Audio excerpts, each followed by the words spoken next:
Aloha, everyone. Thank you for joining us. My name is Kristi Govella, and I am the director of the Center for Indo-Pacific Affairs and assistant professor of Asian Studies at the University of Hawaii at Mānoa. We're so excited to have Brad Glosserman with us today to talk about his new book, which is called Japan's Rise as a Regional and Global Power, 2013 to 2023, A Momentous Decade, which he co-edited with Gilbert Rozman at Princeton University. And the book was just released this month, so it's hot off the presses, and it's a good chance for us to reflect on all of the major developments inside and outside Japan over the last 10 years or so. And today's event is co-sponsored by the UH Manoa Center for Indo-Pacific Affairs and the Center for Japanese Studies as well. So to briefly introduce our speaker, Brad Glosserman is Deputy Director of and Visiting Professor at the Tama University Center for Rulemaking Strategies in Tokyo and Senior Advisor for Pacific Forum, where he was also the Executive Director for 15 years. His other books include Peak Japan, The End of Grand Ambitions, which was published by Georgetown University Press in 2019, and he's also written numerous other articles and commentary. Prior to joining Pacific Forum, he was a member of the Japan Times editorial board for 10 years, and he continues to serve as a contributing editor for the newspaper. He holds a JD from George Washington University and an MA from Johns Hopkins School of Advanced International Studies, SAIS. So without further ado, I'll hand the floor to Brad. He'll speak for about 20 minutes about the book, give or take, and then we will open up the floor for questions from the moderator and the online audience. You can type your questions in the Q&A box at any point during his remarks or the discussion, and we look forward to seeing what you have to say. So Brad, the floor is yours. Thank you, Kristi. It's a pleasure to be here this morning for me. It's a wet and rainy morning here in Tokyo. It's supposed to rain all day, but it's fortunately offered a slight break in the heat we've been experiencing. And it's a delight to talk about the book. What I'd like to do really quick is run through, sort of hit you the highlights and offer 15, hopefully no more than 20 minutes of introductory remarks about the evolution of the book and the key arguments, and then discuss it more completely with you and the rest of the audience. I'm not going to apologize, but to get through a lot of this, what it means is that my comments will sound more like headlines, and I'll leave it to you folks to dig deeper into the issues and the areas and the topics that are of most interest to you. So if it feels incomplete, I apologize, and I'd say buy the book, but it's such a silly price. I think that the Kindle edition is $52. The hardback is $135. I will leave it to libraries to acquire them and for all of you to check it out as it becomes available. Nevertheless, the genesis of the book is a longstanding relationship that I've had with Gil Rozman, who is the Emeritus Musgrave Professor of Sociology at Princeton. He's retired a few years ago. And Gil and I have worked together on a number of projects, typically on Japan-Korea relations. He is, I think the world of Gil, he's a savant with an encyclopedic knowledge of Northeast Asia and a real gift for languages. So he reads, writes, and speaks Japanese, well, English, Japanese, Korean, Chinese, and Russian. So he is well versed with the region, with the developments, and really capable of digging in on a granular level into developments. He's also the editor of the ASEAN Forum, which is an online publication by the ASEAN Institute in Seoul. And he came to me a few years ago and suggested that we try to explain and understand what had happened in Japan since the return to power of Shinzo Abe in 2012 and 2013, and see if we could sort of make sense of it all. So the book became a series of chapters or contributions that we'd written for the ASEAN Forum over that period. He and I, with a couple of other people, he took the development, focusing on Japan, of Abe's foreign policy, which he explores then in 3 chapters for the first half of the Abe years, the second half, and then the subsequent Abe era.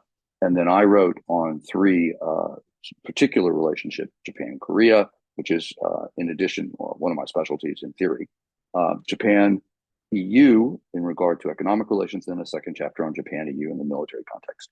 We have 2 additional contributors, Shihoko Goto, who's the director of the Asia program at the Wilson Center, who wrote about Japan and Southeast Asia relations, and Tomohiko Satake, who was formerly at the National Institute of Defense Studies and is now at Aoyama Gakuin University, who has written extensively on Japan, Australia.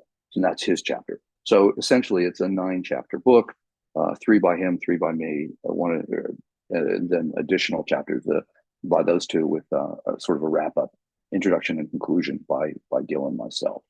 And the general argument that we're trying to make is understand what happened in Japan since the return to power of Shinzo Abe in 2012, and traces, if you will, the thinking and the events that shaped Japan's foreign policy and security policy evolution.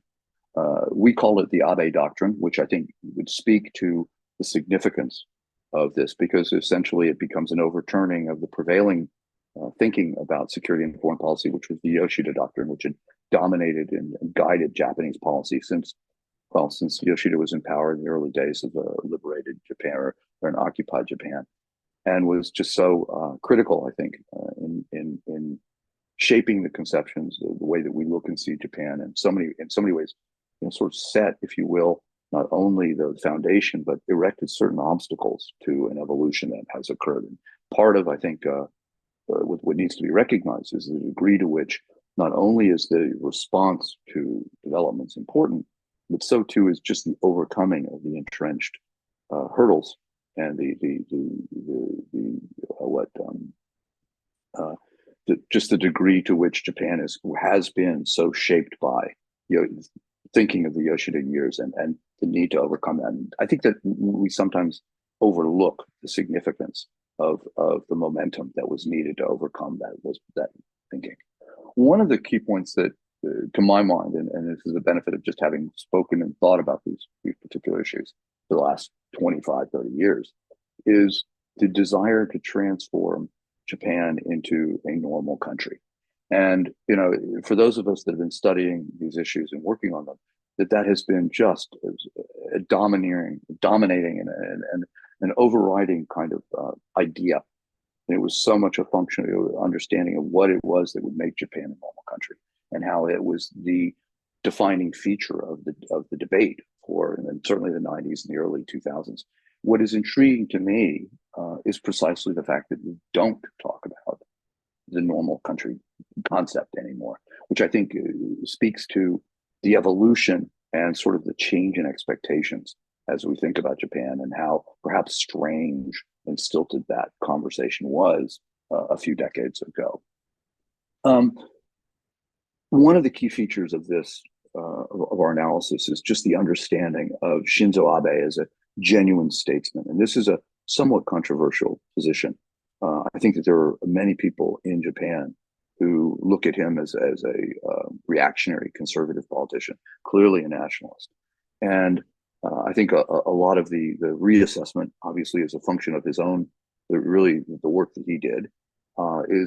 Tobias Harris, I think, gets a great deal of credit for his biography of Abe that recasts him as the iconoclast, and very much kind of, if you will, completed the picture as someone who was not only, yes, a conservative nationalist, but a political realist and a pragmatic politician.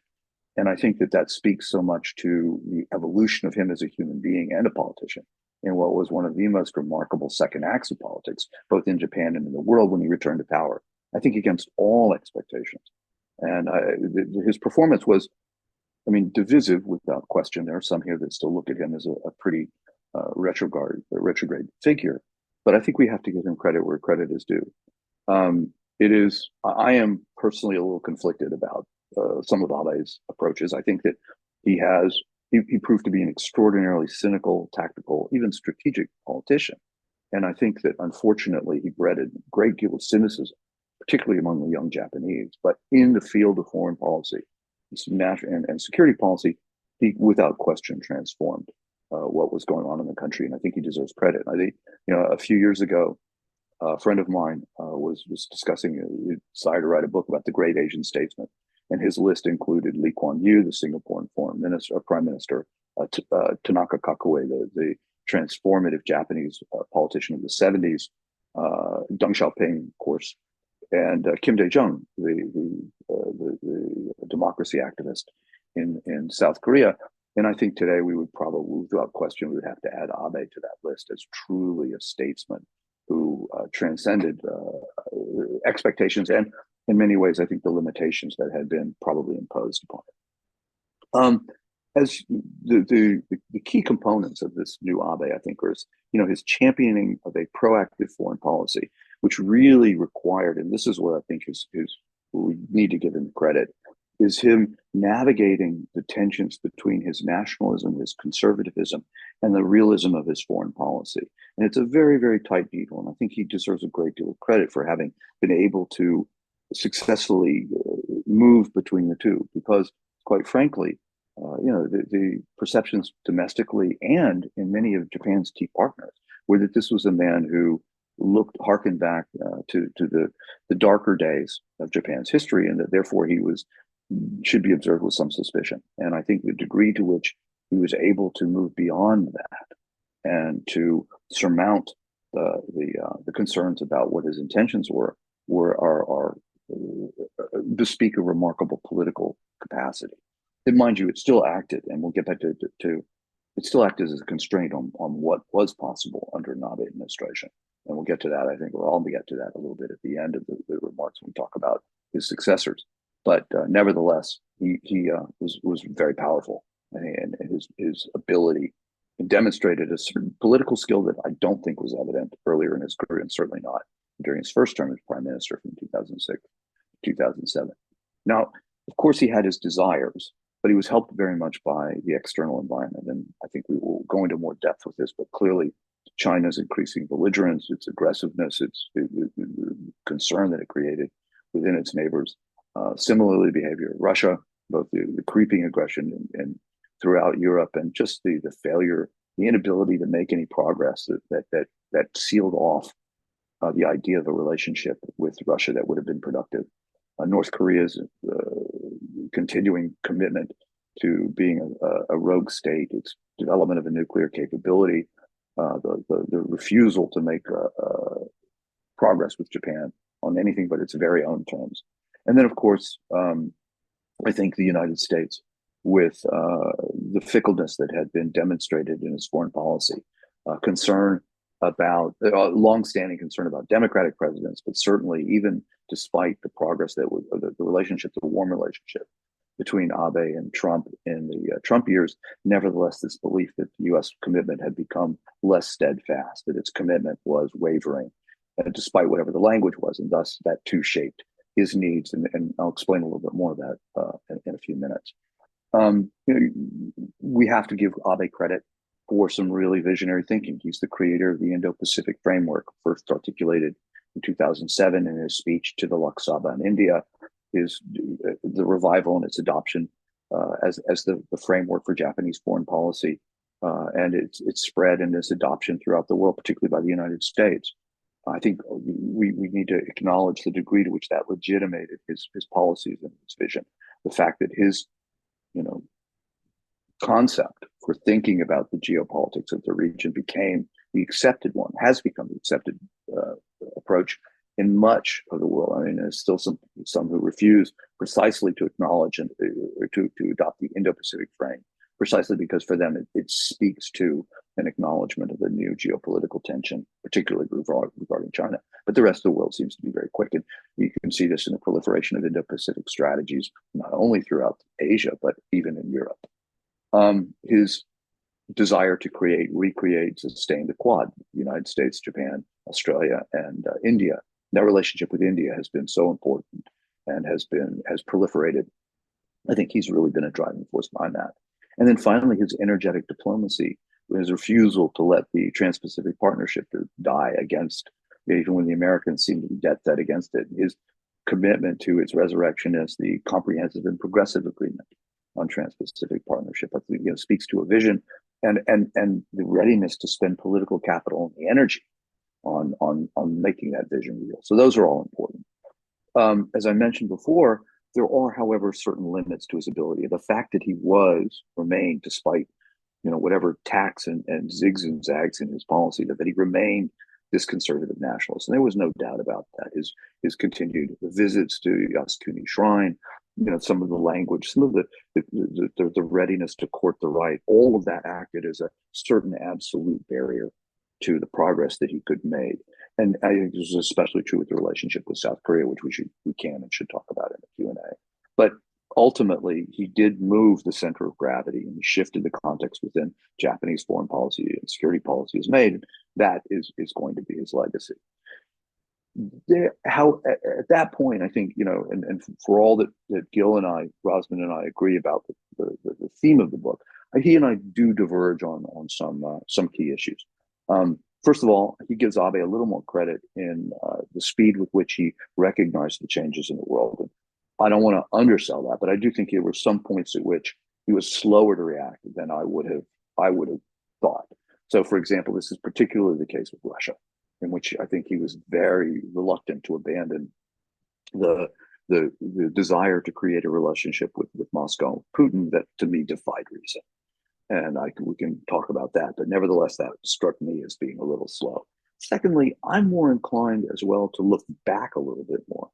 And while Abe deserves a great deal of credit for pushing through some of these key innovations, I think you can see some of the seeds of the Abe doctrine, frankly, in prior administrations. And this is not very fashionable to say so, but I still think the Democratic Party, the last two, the Khan and the Noda administrations, deserve credit too. I mean, they were the ones that began the conversations about joining the TPP, that talked about amendments to collective self-defense, that talked about changing defense exports. And while these were long-standing desires on the part of the right, Abe in particular, they really, I think, kind of broke the ground. And it was precisely the readiness of those more centrist politicians to begin that path that really helped us, or helped Abe, if you will, pick up the baton and move it forward. He'd already had, if you will, certain stance of legitimacy. And for those of you that were paying attention to Japan in 2011 and 12, particularly in 2012, there was a great deal of fury in the LDP, precisely because they felt as the DPJ was stealing their thunder, that they were getting credit for their ideas. And the question, I think, or the more important issue is that it took a DPJ, it took a almost center lefty kind of administration to do what the right had been pushing for, precisely because of it mitigated the fears of how far they would go. I think it's important that we obviously are critical to a lot of what's been going on is what's happened in Russia. And so the annexation of Crimea in 2014 was an important development, but certainly in 2022, the outright invasion of Russia, I think, was really critical in shaping the worldview of the Japanese public and many of the elites that may have been reluctant to join the Abe position, which is that it revealed the falsity of hopes for peace in a post-realist world, that it reminded everybody that the world is a dangerous place and that threats are not theoretical or hypothetical, and that there are governments that choose to redraw borders unilaterally that will expend blood and treasure, even in the heart of modern post-industrial societies like Europe, and that the world that you've got to put your faith, sadly, in time-tested, crude measures of defense and deterrence, et cetera. And that just the idea that that economic interdependence would somehow leaven these desires, and that just very simple equations regarding force and military balance were going to be determinative in shaping foreign affairs. And I think that, it underscored in this part of the world the case that there needs to be equal attention to deterring and defending against similarly revisionist powers here. And that was Kishida's comments that that Ukraine today is Asia tomorrow. So I think the Ukraine war was vital in validating and driving home the need to really implement. And it wasn't enough to talk about a different form of foreign policy doctrine, but to make something of it. So which brings us then to Kishida. And I think that Gil and I here diverged a little bit as we tried to assess what was going on. And he was, again, prepared to give Kishida an extraordinary amount of credit for having, in fact, we were at one point debating whether or not we would discuss a Kishida doctrine as well as an Abe doctrine. And I thought that was too far. And I think I managed, as we were debating this, you had the G7, which was an unchallenged success. I think the G7 that looked at was viewed widely as a moribund photo opportunity. And then Kishida's the chair last year, managed to pull out a quite, I think, forward-looking statement about the nature of global security problems, a sense of purpose for the organization, the movement forward on sanctions and other items. It really spoke to a re-energized and revitalized Japanese diplomacy. And that had animated and got Gil thinking about whether we should be talking about a Kishida doctrine. In the aftermath of that, of course, there were the political issues that had been bubbling up. He got very little bump from the G7 year, and I think that helped kind of sober his conclusions and validated my concerns that we shouldn't oversell what was going on and that Kishida was going to face some powerful headwinds. And his ability, and we can have a longer discussion about him and his politics, validated, my concerns about where he was going. And I think that this also, and this is where again Gil and I think diverge, was my sense was that in the Abe and post-Abe year, the Japanese politicians, and particularly the Japanese prime ministers, really didn't have a lot of ability to move in different directions. In other words, that they were riding a wave that had been set in motion by the Abe foreign policy. So he should get credit for this. And while he may have reached, the limits of his influence because of his right-wing inclinations, Suga and subsequently Kishida and I think his followers are continuing because they're not viewed with quite the suspicion. They can keep writing, but at the end of the day, they're still, I think, being propelled by the larger sets of forces that have been put in motion. And so I think we need to be careful about how much agency we give them. I don't think, for example, how much credit we can give. What's going to happen? Let's not say that. What's going to happen with the eventual funding of defense, the doubling of the defense budget? So I think we need to be careful about how much credit we give Kishida and what any future prime minister, what the choices, which are going to become, frankly, more intense. There's an article in the Nikkei today about the way in which the devaluation of the yen is hurting defense budgets terribly because prices are going up and there's just no way that they're going to be able to get the bang that the buck that they'd anticipated. Last point I want to make is the significance of the United States in all of this. Clearly the U.S. remains the most important ally, and I think that the Biden administration has moved forward, taken in many ways shares a worldview with Japan, commitment to multilateralism, a commitment to alliances. But there's still, I think, the Japanese have recognized and accept that this is a world in which they have to prove their bona fide. No matter what the Americans say, it's going to always be, and what have you done for us? And what have you done to prove your commitment to our partnership? And so you see the commitment to the doubling of defense spending as demanded by successive American administrations. But we're going to see what happens when the rubber hits the road and whether they actually do spend the money given competing demands and again, these other headwinds. You're seeing Japan create these new relationships with Australia, with South Korea, with India, with Europe that we detail in the book. And as we discussed, it's not just as a hedge, and I think that word is overused, against not so much abandon, but questions about American credibility and commitment, but rather as a way of demonstrating Japan's value to the United States, that it is precisely this diplomatic and, say, developmental activism and working with other countries that shows the Americans how important a partner Japan truly is. And at the same time, I think in particular, you work with other partners to perhaps blunt some of the sharper edges of American foreign policy. I'm thinking here particularly about Europe and how Japan's commitments to working with Europe are, and the abiding commitment to free trade, to multilateralism, to international institutions that the United States, quite frankly, its commitment has wavered in the last couple of years. And so you would hope that Brussels and Tokyo together, perhaps with Canberra, or with Seoul, with whatever partners you're working, that you've got the ability to, if you will, bring the United States along, demonstrate the value of Tokyo as this partner. And I think so much of that is exactly what Abe sought to do. And again, you can trace it back to Junichiro Koizumi back in 2000, 2001, and the statements about how Japan had been such a beneficiary of the global order that it needs to do more to contribute and to sustain that. And I think that's the easiest way. And I think the cornerstone of all of what we're talking about is precisely the recognition on the part of Japanese politicians and the commitment, the vision and the commitment of somebody like Abe to really make that commitment real and to spend the political capital to overcome and to make those to move forward in ways that make that more than just rhetoric. I'll stop there. I think we went 15 minutes. I think it worked. Thank you for that presentation and for the great overview of the book. I mean, we think we got basically the play-by-play and we know where exactly to look where we want to find all the different sections. So very convenient. At this point, I'd remind the audience that we are taking questions in the Q&A box. So you can type your questions there whenever you'd like, and we will pick them up as we go.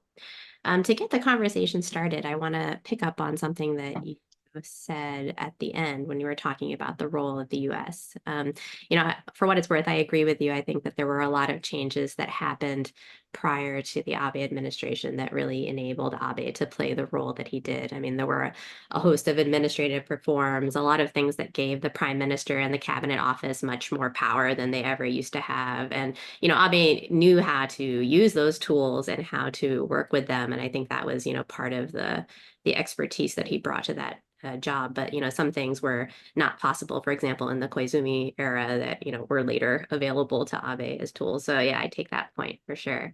I mean, relatedly, looking at everything that was going on in the last decade, and it has been a very busy decade, how important do you think the external changes were really? Because it seems like, there were various points when Japan tried to step up and take a larger regional role. We could think back to the 90s and their proposal for like the Asian Monetary Fund, for example, which the US kind of smacked down and different things, But for a while, I think, while the US would demand Japan to do more, they would also, not being always that encouraging of Japan taking leadership initiatives that were not in line. And right now we're in a very different world, of course, where, the US has, some would say left a leadership vacuum in the region, or at minimum is much more welcoming of Japanese initiative, or even, some would say looks to have Japan step up in the US place in places like Southeast Asia, where Japan perhaps has a little bit more credibility in some areas than the US does, say, due to their long history of ODA, et cetera. So, do you think that,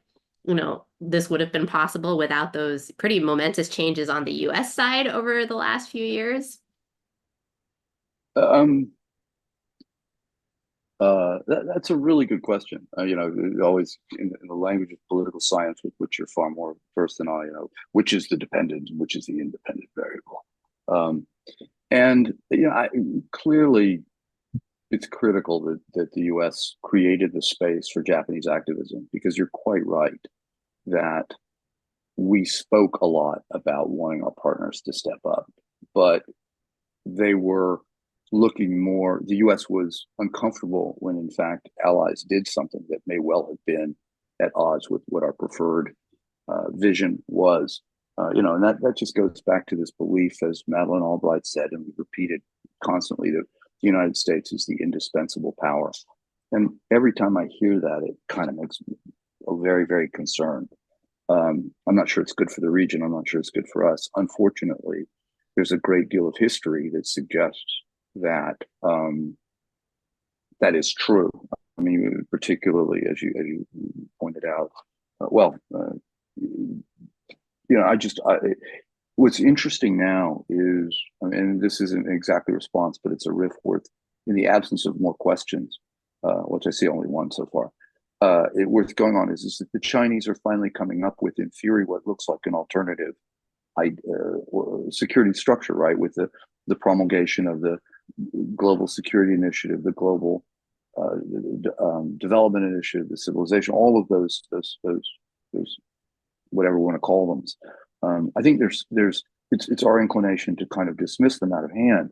The point, though, is that they do at some point provide some alternative structure, or at least in the abstract ordering principles. And I think we in the U.S. and the West more generally have got to be more attentive to them and understand what their appeal is, and recognize that, at the end of the day, that the measure of our support and is going to be the measure of our success.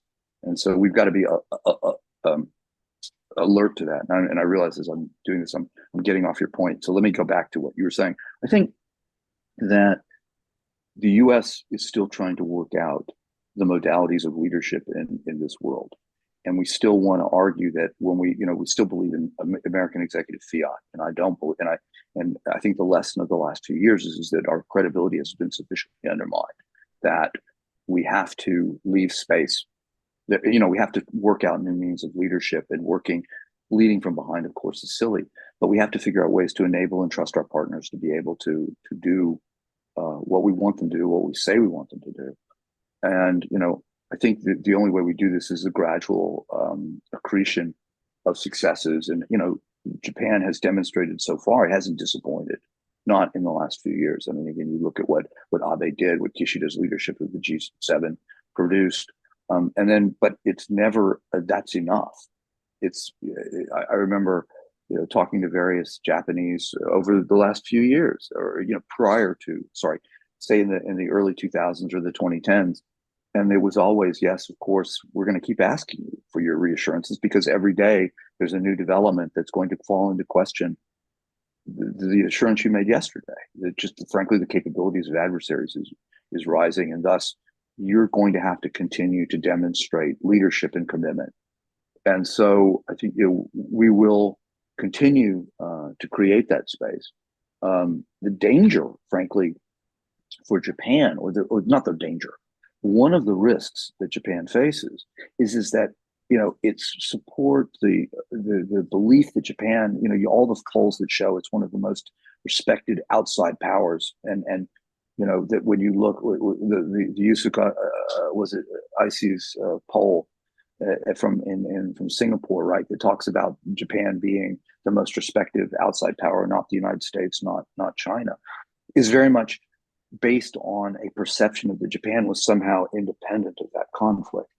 And it's precisely the readiness of Japan to engage and be seen as engaging from one side that undermines precisely its perceived objectivity.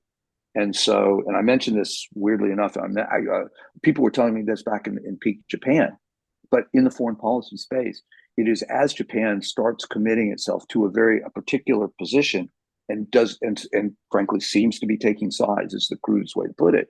This is that it is then seen as having taken a side, and that kind of reduces its attractiveness to other powers. So then the question is, so this is this constant iteration of the circumstances by which, and the environment within Japan, both physical and perceptual, are changing, and that shifts the way that Japan is perceived and what it has to do. So we're going to have to create that space. And the Japanese then are going to have to be ready to take some risk. And as you well know, and as anybody that's a student of Japan knows, taking those risks is tough. And that requires a particular type of leadership that Abe, quite frankly, was ready to do. I just want to note, finally, in relation to this, that what Abe possessed were three really extraordinary characteristics that very few other prime ministers or leaders have ever had. Number one, he had a vision for his country and the world. Number two, he had power and an understanding how power worked within his party, within his government, within the elite structures of Japan. And those he always sort of had. But what he had in his second term was a pragmatism and a readiness to tack between forces and to not just keep beating his head against every wall that he encountered. And it was that readiness to make those accommodations at the moment, tactical adjustments, which really, I think, allowed him to readjust, to regroup, and then move forward. Very few leaders have one, two, certainly almost none have all three. And that's what truly distinguished Abe as a political leader. So to stick on that note and kind of look more at the domestic conversation and Abe, we have a question from the audience about how the desire of the Japanese people and or Abe to restore Japan to a quote unquote normal country relate to Abe's foreign policy. And also a request for you to talk a little bit more about the cynicism that you mentioned in the beginning that you said Abe created. Okay, let's take the first one. I mean, first of all, it's intriguing to me that I don't think you see in any surveys or any public discussion, I would be a Google search on the phrase normal Japan. I think would come up with almost no hits. I can't tell you the last time I heard that phrase in a discussion. I haven't seen it in a scholarly article. I remember being on a panel in the Asia Pacific Roundtable 2004 or 5, around there, I think, that was, should Japan be a normal country? or is Japan being something that was a question mark that would address that. There were about 5 or 6 of us on the panel speaking precisely to those issues. And I think the fact that, again, that we don't use that vocabulary speaks to the broader evolution of opinion within the country, and more broadly, the acceptance of that evolution. You don't, I mean, apart from a few real opportunists, real hard left in South Korea, that I'm not sure either. Some mistrust Japan, but most, I think, prefer to use that as a political tool. And then similarly minded groups in China that use that as a cudgel rather than a real belief that Japan is still an aggressor power. Nobody's talking about that anymore. There's very little danger, I think, concern about the risks of an expansionist Japan, which then brings us, within the country as well. I mean, people have come to recognize that this is a dangerous neighborhood, and it goes back to the 1995 or 1990s when you had the combination both of the nuclear North Korea, the missile capabilities, the spy ships. I mean, if you can do the chronology, and I used to have this blow by blow, year by year, it was a regular, every 6 months was some event that reminded you of just how dangerous Northeast Asia was. And then you layer on top of that the steady growth of Chinese power, the expansion of Chinese influence in the South China Sea, the East China Sea, and even up in the West Sea. You see the increasingly assertive diplomacy, the readiness to use coercive means, just the growth of Chinese power as well. All of that, I think, has convinced the Japanese people, and the opinion polls all show that this is a dangerous neighborhood and that Japan needs to do more for its own defense. The debate really nowadays, it really comes about the nitty gritty, such as how are you going to pay for the damn thing? And that's where that's going to be the real test of political leadership. So I think that the answer to the first question is quite simply that the Japanese public and the elites, because of the center of gravity, all acknowledge exactly that there is a need for a more realist foreign policy, and that one nation pacifism, which was always a bit of an exaggeration, is nevertheless not suited. And there needs to be greater realism in thinking about foreign and security policy. And so I think that's enough on that. As for the cynicism, I think that really what happened, what I'm referring to is just the dropping of participation and turnout within Japanese politics. And if you look at the elections results, they've just been steadily declining. And part of it is just the overall dismay with the opposition experiment in 2009 and 2012. The DPJ, I mean, truthfully, the DPJ wasn't that bad. Hatoyama was a disaster, of course. And that, I think, has really threw a much longer shadow. The mishandling of the 2011 earthquake, I think, to suggest that somehow or other the DPJ was responsible for the failure of the crisis mechanisms that had been set up by the previous governments, that's unfair.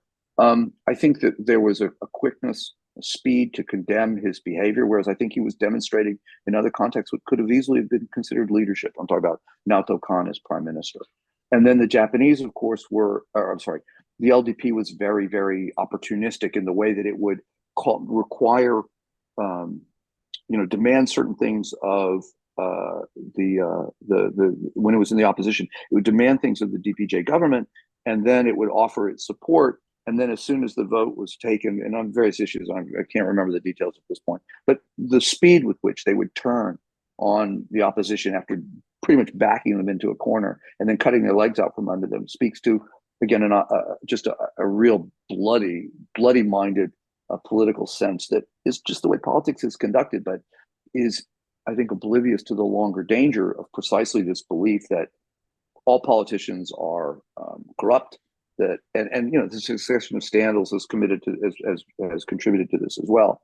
But the degree to which, or the time, what I was referring to in my cynicism was every time the opposition seemed weak, when Abe was back in power after 2012, he would call a snap election. And it just looked to be there was no reason to do it other than this was a moment of opportunity. And, I got in a big fight publicly with, not a big fight, but I wrote a very mean-spirited comment about how ugly Japanese politics were, the way that they kept doing this, and how you kept seeing there would be a stumble. It's like, okay, let's call an election because now the numbers suggest that we're going to be able to profit, and they did. But what it really did, I think, was just bred the cynicism within particularly younger Japanese that there isn't an opposition, that all politicians are just interested in staying in power. And then, of course, the cascade of scandals that invariably followed with we've forgotten the funding scandals. There were the private school scandals that we've all kind of repressed from the Abe years. We had a return of the arrogance of power that the LDP had been famous for prior to its dispossession in 2009. And so I think you see that ongoing and continuing today with just an inability on the part of opposition parties to garner significant support, and the public just deciding there's better things to do on a Saturday or Sunday and not vote. That's the cynicism. Look at the turnout numbers. There's my argument. Well, we certainly see that cynicism having spread to basically the whole political system at this point. I mean, with the very low approval ratings for the current cabinet and for Kishida that have persisted over a long period of time and seem to only be perpetuated by the fact that there is no one else from the LDP who is really stepping up to take leadership, perhaps. But how do you see that, kind of melding your argument and kind of taking it into the future? I mean, you had this momentous decade. We've had Kishida, who you said is continuing on, in foreign policy and the steps in the kind of style of Abe and the spirit of Abe. But it's looking a little bit uncertain for him, and certainly that he won't last forever, and that there is a lot of disenchantment with the LDP and the opposition. So how do you see that playing out in terms of the domestic, and how might it affect the foreign policy moving forward? Well, it's funny. I think Tobias Harris, has his Substack, the Iconoclast, which I urge everybody to subscribe to because it's insightful and it's wonderfully regular and it's just very smart. Tobias is always good. And the piece I received last night was, Kishida's clock has run out. And I mean, I think, and yeah, well, all of us that follow this are looking at it going, why today? And I think that, every diplomatic reception, being here in Tokyo, my bread and butter is on the diplomatic circuit and having people try to ask me what my opinion is, and everybody wants to know is how much longer is Kishida got, and then who's gonna replace him? And I think it sort of goes to the cynicism, and it goes to exactly the point you just made, Kristi, which is so much of what's going on in Japan and in the political world is obscure, right? That it's all behind the scenes work, and it's all about the maneuvering of the factions, which in theory don't exist, right? It's about the power struggles between whether it's Aso and Amari and Abe previously prior to his death, but now is it Motegi?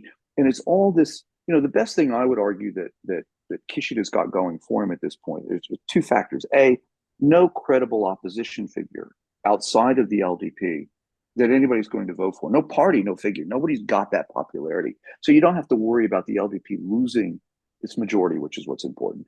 And then, frankly, no credible alternative yet within the party, because the party itself has lost its organizing functions as a result of the political funding scandals of the last few years. I mean, and so what's happened is that if they wanted to replace him, they'd have to agree on who it would be. The last thing the LDP wants to expose exactly how disorganized it is would be a messy public debate about who is the next prime minister, who's the next president of the party.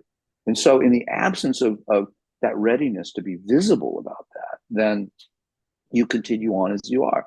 And again, that breeds the cynicism because everybody knows, right now, if you look at what's the famously called the Aoki index, right, which is you add the popularity of the prime minister and the popularity of the cabinet. And historically, if it's under 50%, that means you dismiss, you get rid of the PM. I'm sorry, the popularity of the cabinet and the prime minister and the popularity of the LDP. And it's been under 50 for quite some time now. And Aoki was a former Speaker of the Upper House, and this was his iron law. This is when it was time to get rid of your PM. And it's been this way for 6 months. But nobody wants at any point to really take a step and try to figure out how to resolve these issues. And so in the absence of that action, you continue on with this great dissatisfaction. And yet, so the sense of churn, but it's all the invisibility of it, the sense that eventually the public will be presented with political solutions rather than participating in the creation of those solutions. That's, I think, what really that again, that those become the larger factors that are shaping the domestic political environment. There are people for whom, and again, this is a bit of a digression, but again, in the absence of other questions, let me continue. I mean, who the people that the Japanese public, I think, by all of the possible opinion polls, would ever really want as their prime minister? I mean, clearly, the most popular politician is Taro Kono, and Taro's wonderful, and he's completely distrusted by everyone in the LDP, particularly the seniors. They want him dead. The stories you can tell about or you've heard about the guy are just amazing. So he's popular, but he'll never make it to the prime ministerial position. In theory, Shinjiro Koizumi has always been a favorite, and Shinjiro is, I know, derided as kind of a pretty boy and riding his father's coattails. It's not true. He's a very, very smart politician, very savvy. He knows the worst thing he can do is to present himself too early. He's got to wait until the party, truly, truly recognizes that that's the right path to pick. And I would urge you, by the way, for those of shameless book plug, in Peak Japan, I spent a lot of time with both Taro and with Shinjiro, and they were the two people that pretty much said the worst thing that happens to the LDP is we come back to power too soon, and we end up repeating, not trimming our arrogance and repeating the mistakes of the past. The best thing for us is to spend a little more time in the wilderness and to try to be a little humbled by all of that. So, those are the two popular politicians. Weirdly enough, Ishiba, when you look at the, I'm rabbiting on. Ishiba too proves to be popular in the hustings, but not in Tokyo in the Kokkai. So, the really truly popular politicians, even within the LDP, don't get much, aren't held in high esteem by the party itself. And so that's one of the, to me, the really big issue, or one of the biggest problems the political system faces. We do have another question from the audience looking at the issue of human rights. And so the question is, how are international frameworks and discourses of human rights integrated or contested in Japanese foreign policy? Poorly. I mean, the truth of the matter is the Japanese are uncomfortable with the values-oriented foreign policy, primarily because in their practice of their diplomacy, not necessarily in the way that it can be framed at times, but even in the framing, the idea is that you don't want to antagonize potential like-minded countries. And like-minded, as far as the Japanese are in foreign and security policy at this point, their chief objective is to ensure that you have respect for the status quo and against revisionist powers, which China and North Korea are what we're referring to, Russia as well. So by playing up the human rights card, what you do is you might antagonize other governments that are equally suspicious of China or Chinese intentions, but aren't prepared to join in on the values rift. So that's why I think what you end up with is a very, very realist-oriented foreign policy and far, far less attention to values. And you can see this if you look at the evolution of the free and open Indo-Pacific.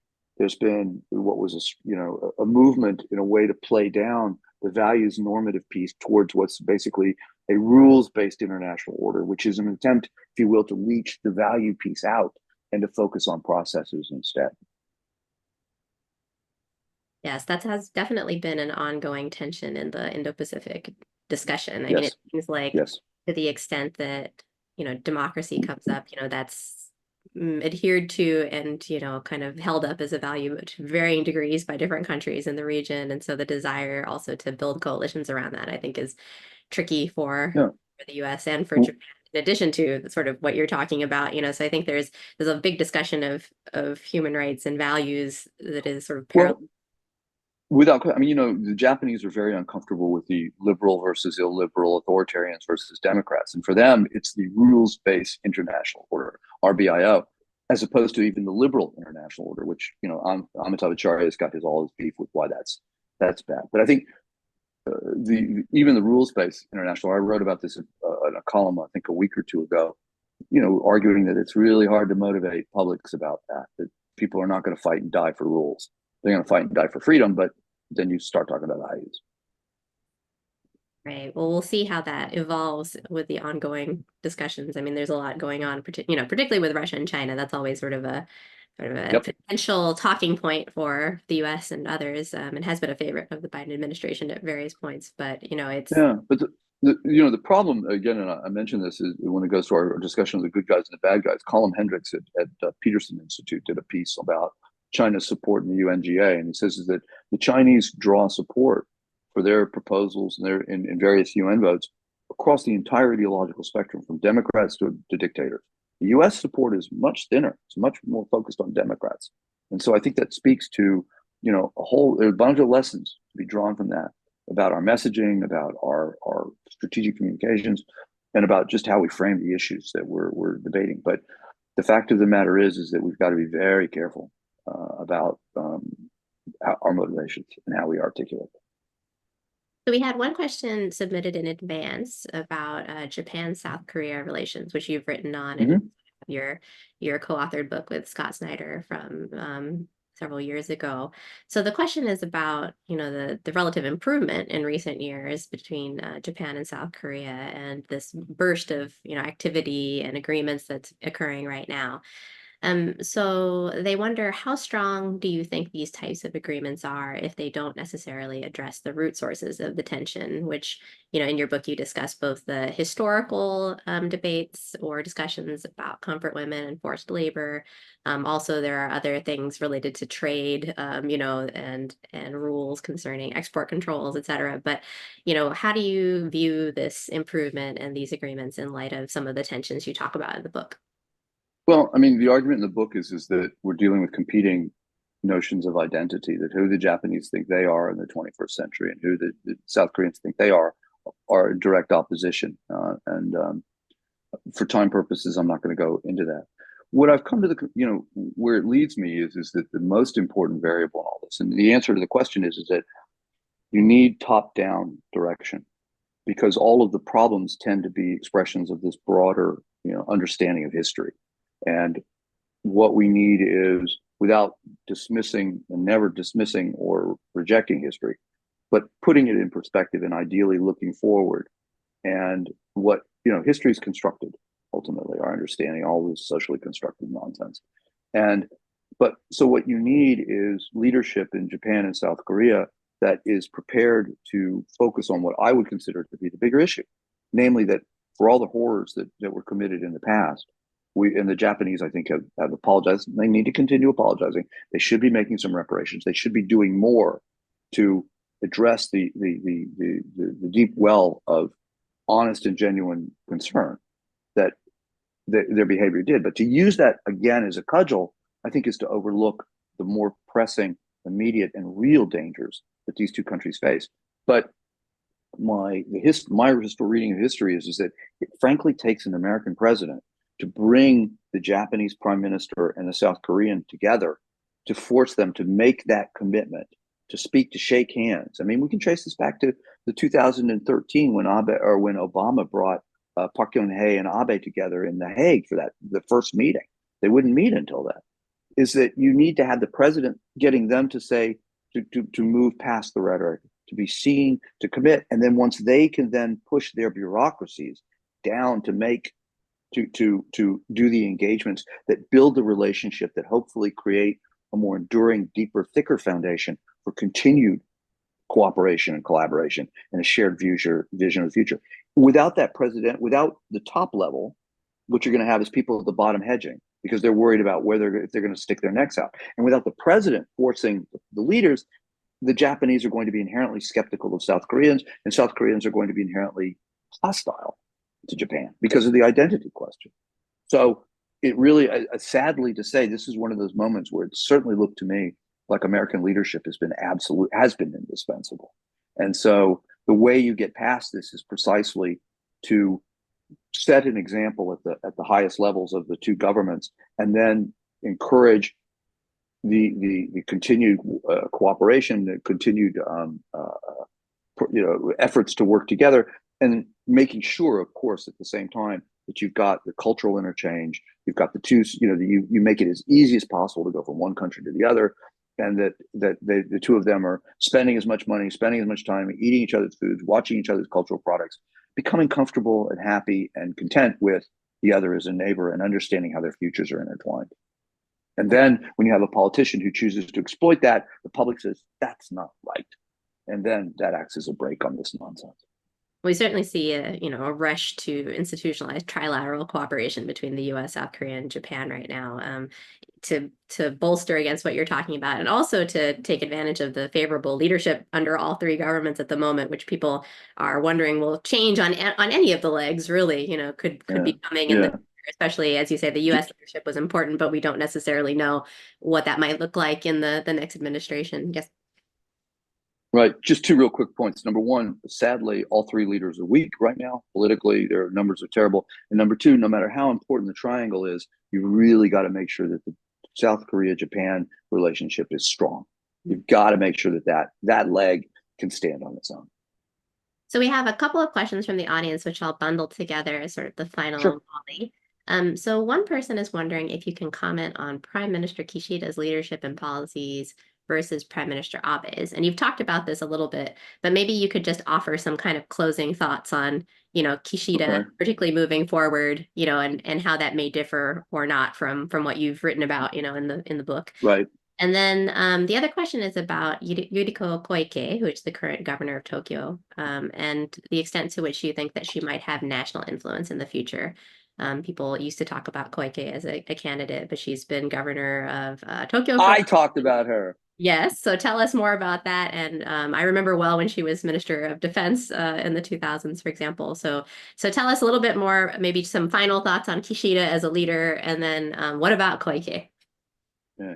I mean, the thing I would say about Kishida, and I've never met the man, but I've talked to a lot of people that know him, that are advisors to him, that have worked with him. He's ambitious. Clearly, he likes being prime minister, and he's done a pretty good job. But I've never had anyone ever be able to tell me what Kishida believes in and what his priorities were. And not that they were unknown, but that they were unknowable.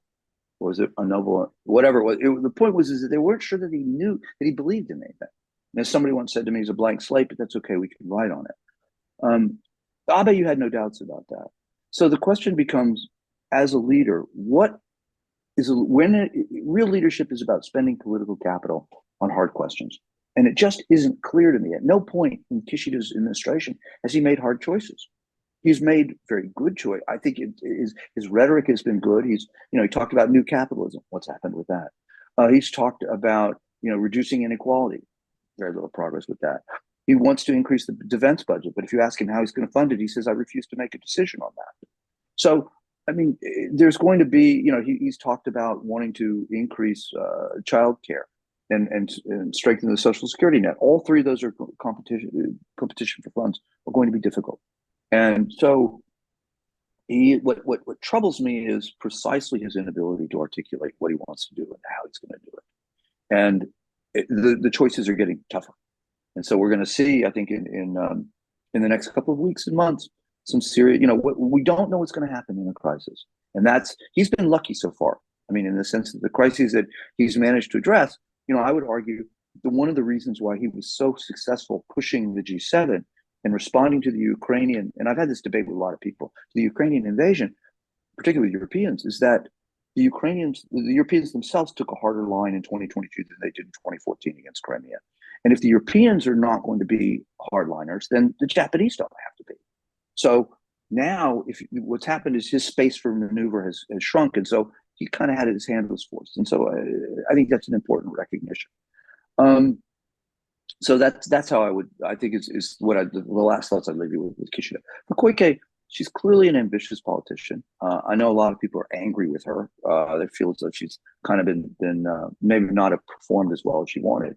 I wrote almost 7 or 8 years ago, I suggested that maybe she would be the first, she would succeed Abe. I was clearly wrong on that one, but I still think that the argument to be made for her as a politician certainly works. What I would think, however, that the only way that she becomes a genuinely national politician of stature, and maybe goes back to the Conte as the PM, she has to rejoin the LDP. She doesn't do this as an independent politician. But of course, the idea that Japanese politicians weave in and out of parties constantly is it's no big deal. So she would go back to, she would maybe after a couple of years. I don't think it's going to happen this year. You don't run for governor in September and in the summer and then throw it away 2 months later. So maybe what you do is you take a third term, you let whoever's going to win this election, you let things drift and do what they will in national politics. She performs well in Tokyo. She then, when it looks as though the moment is ripe, whether you call a national snap election, what have you, she then decides at that point that she's going to come back to the country. She throws her hat in the ring rejoins Jaminto. And of course, there've been negotiations. I'd be amazed if there aren't conversations now. She brings her Kibo no To, don't forget, she has her own ostensible political party, brings them with her. So that's more support for the LDP, and then uses that because you can't be prime minister unless you're in the lower house. So there's got to be a snap election. She runs for it, she wins, she rejoins the party, runs, wins, and then uses that momentum as a way of really saving the LDP and saving the party as a first prime minister. I could see that as being a plausible scenario. It's a long way to go, but that's how it happens. Great. Well, you have the plans all laid out. So, well, thank you so much, Brad, for, taking the time to talk with us about the new book and for sharing your thoughts on, wide-ranging topics having to do what's happening in Japan and around it today. We're so glad to have you. So just to wrap up, again, on behalf of the Center for Indo-Pacific Affairs and the Center for Japanese Studies, I'd like to thank everyone who joined us today. And a recording of this event will be posted on our YouTube channel soon. So we hope to see you again at a future event. Thank you.